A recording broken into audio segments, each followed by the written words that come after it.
Assalamualaikum warahmatullahi wabarakatuh. Perkenalkan, nama saya Fahmi Adnan Wildana, NIM 19016090, ingin menjelaskan tentang periode angkatan 70-an sampai 80-an. Baiklah, langsung saja ke videonya. Perkembangan kesusastraan angkatan 70-an dan 80-an. Angkatan 70-an. Sekitar tahun 70-an, sebenarnya banyak sekali karya sastra yang diciptakan baik novel maupun puisi. Tetapi hingga kini, belum ada yang memberikan suatu nama angkatan pada periode ini. Istilah ini pertama kali diperkenalkan oleh Dami N. Toda dalam kertas kerjanya Peta-Peta Perpuisian Indonesia 1970-an, dalam sketsa yang diajukan dalam diskusi sastra memperingati ulang tahun ke-5 majalah Tifa Sastra di Fakultas Sastra UI. 25 Mei 1977. Menurutnya, angkatan 70 dimulai dengan novel-novel Iwan Simatupang, yang jelas punya wawasan estetika novel tersendiri. Lalu, teater serta puisinya Rendra, dan semakin nyata dalam wawasan estetika perpuisian Sutarji, Colgoum Bakri, dan cerpen-cerpen dari Danarto. Selanjutnya adalah angkatan 80-an. Periode 80-an merupakan sastra yang dinamik yang bergerak masyarakat Indonesia untuk menuju kehidupannya yang baru dengan wawasan konstitusional. Periode 80-an lahir dari konsepsi improvisasi dalam penggarapan karya sastra menuju hasil dan bobot maksimal serta baru dari konsep yang menentang pada suatu kehidupan. Para sastrawan mengikuti perkembangan zaman yang dituntut adanya keberanian dan kreativitas dalam berkarya. Banyak karya sastra yang dijadikan drama-drama radio, dan pada periode 80-an ini, karya sastra film juga berkembang pesat. Berikutnya adalah jenis-jenis puisi baru dan pencetusnya. Puisi baru adalah jenis puisi yang bebas atau tidak terikat dengan beragam aturan. Puisi baru memiliki bentuk bebas dibandingkan dengan puisi lama, seperti dari jumlah suku kata, jumlah baris, dan sajak. Jenis puisi berdasarkan isinya. Ada balada, himne, edo, epigram, romansa, elegi, dan satire. Jenis puisi berdasarkan bentuknya. Ada distikon, terzin, kuatkan, queen, oktav atau stanza, sekret, septime, dan soneta. Pencetus pada puisi baru. Yang pertama adalah Muhammad Yamin, yang kedua Khairil Anwar, yang ketiga Sanusi Pane, yang keempat Joko Pinurba, yang kelima W.S. Rendra, yang keenam Taufik Ismail, yang ketujuh Asmara Hadi, yang kedelapan Sapardi Djoko Damono. Berikutnya adalah Pengadilan Puisi. Pengadilan Puisi, atau tepatnya Pengadilan Puisi Indonesia Mutakhir, merupakan nama sebuah acara yang diselenggarakan Yayasan Arena. Acara ini diadakan di Aula Universitas Parahyangan, Bandung 8 September 1974, dan diikuti oleh sejumlah pengarang Indonesia. Dalam acara ini, Slamet Kirnanto yang bertindak sebagai jaksa, membacakan tuntutannya yang berjudul "Saya Mendakwah Kehidupan Puisi Indonesia Akhir-akhir Ini Tidak Sehat, Tidak Jelas dan Brengsek". Tuntutan Darmanto, JT, dan tuntutan Slamet Kirnanto secara tersirat dan tersurat memang terasa di dalam ketidakpuasan terhadap kehidupan puisi Indonesia pada saat itu. Ketidakpuasan itu antara lain menyangkut yang pertama, sistem penilaian terhadap puisi Indonesia, yang kedua, kritikus sastra Indonesia, yang ketiga, media yang memuat karya sastra Indonesia. Keempat, beberapa penyair Indonesia yang dianggap mapan. Itulah sebabnya mereka yang banyak disebut-sebut dalam pengadilan puisi di Bandung karena dianggap bertanggung jawab terhadap kehidupan puisi Indonesia. Sengaja diundang untuk berbicara dalam jawaban atas pengadilan puisi yang diselenggarakan Senat Mahasiswa Fakultas Sastra Universitas Indonesia di Teater Fakultas Sastra Universitas Indonesia, Jakarta, 21 September 1974. Sebuah acara yang dapat dianggap sebagai kelanjutan atau sambungan pengadilan puisi di Bandung.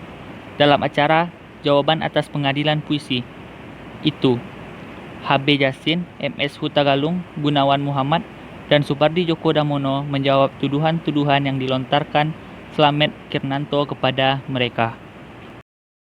Berikutnya pengarang dan karya sastra angkatan 70-an dan 80-an. tokoh periode 70-an dan karya sastranya. Yang pertama adalah Gunawan Muhammad, dengan buku kumpulan puisinya adalah Parikesit 1972, Potret Seorang Penyair Muda sebagai Simbalin Kundang 1972, Interlude 1973, Asmaran Dana 1995, dan Misalkan Kita di Sarajevo 1998. Yang kedua adalah Taufik Ismail. Kumpulan puisinya yang lain adalah Puisi-Puisi Sepi 1971, Pelabuhan, Ladang, Angin dan Langit 1971, dan Sajak-Sajak Ladang Jagung 1975. Berikutnya yang ketiga adalah Supardi Djoko Damono, dengan kumpulan-kumpulan puisinya adalah Dukamu, Abadi 1969, Mata Pisau 1974, Akuarium 1974, Perahu Kertas 1984, Sihir Hujan 1989, Hujan Bulan Juni 1994, dan Ayat-Ayat Api tahun 2000. Yang keempat adalah Sutarji Kolzum Bahri. Kumpulan puisinya berjudul O, Amuk Kappa 1981. Selain itu, kritik sastranya dilontarkan dalam masalah penulisan terkenal dengan nama Kredo Puisi. Yang kelima adalah Abdul Hadi WM. Kumpulan puisinya Riwayat 1967, Laut Belum Pasang 1972, Potret Panjang Seorang Pengunjung Pantai Sanur 1975, Meditasi 1976, Tergantung Pada Angin 1977, dan Anak Laut Anak Angin tahun 1984. Berikutnya adalah tokoh periode 80-an beserta karya sastranya. Yang pertama adalah Ahmadun Yosi Herfanda, dengan karya sastranya Ladang Hijau 1980, Sajak Penari 1990, Sebelum Tertawa Dilarang 1997, Fragmen-Fragmen Kekalahan 1997, Sembahyang Rumputan 1997. Yang kedua adalah YB Mangunwijaya, yaitu dengan karya sastranya Burung-Burung Manyar 1981. Yang ketiga ada Darman Monir, dengan karya sastranya Bako 1983, Dendang 1988. Yang keempat adalah Budi Dharma, dengan karya sastranya Polenka 1983 dan Rafilus 1988. Berikutnya karya sastra yang menonjol pada angkatan 70-an dan 80-an. Angkatan 70, yang pertama Sutarji Kolzum Bahri dengan Amuk dan Kapak, yang kedua Leon Agusta dengan Rukia, yang ketiga Hamid Jabar dengan Wajah Kita, yang keempat F. Ibrahim dengan Catatan Sang Koruptor, yang kelima Ibrahim Sattah dengan Dandandik. Berikutnya angkatan 80, yang pertama Pramudia Ananta Tower dengan Pulau Buru, yang kedua YB Mangunwijaya, Burung-Burung Manyar, tiga Darman Munir dengan Boko, yang keempat Ahmad Tohari dengan judul Ronggeng Dukuh Paruk, yang kelima Hilman Hariwijaya dengan Lupus. Berikutnya perbedaan karya sastra angkatan 70-an sampai 80-an dengan karya sastra 66. Angkatan 66, yang pertama, kebanyakan tentang protes terhadap sosial dan politik. Yang kedua, mulai dikenal gaya epik pada puisi. Yang ketiga, banyak penggunaan gaya retorik dan slogan. Yang keempat, cerita dengan berlatar perang. Kemudian angkatan 70-an. Yang pertama, diabaikannya unsur makna. Yang kedua, penuh semangat eksperimentasi. Ketiga, beraliran surrealistik. Dan yang keempat, dalam drama pemain sering improvisasi.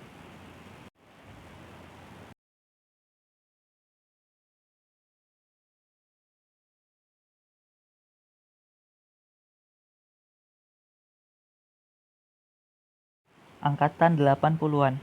Yang pertama, didominasi oleh roman percintaan. Yang kedua, bersifat konvensional, atau tokoh antagonis selalu kalah. Yang ketiga, tumbuh sastra beraliran pop. Yang keempat, karya sastra tersebar luas di berbagai majalah dan penerbitan umum.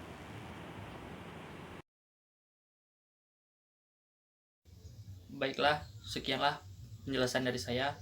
Lebih dan kurang saya mohon maaf. Wassalamualaikum warahmatullahi wabarakatuh.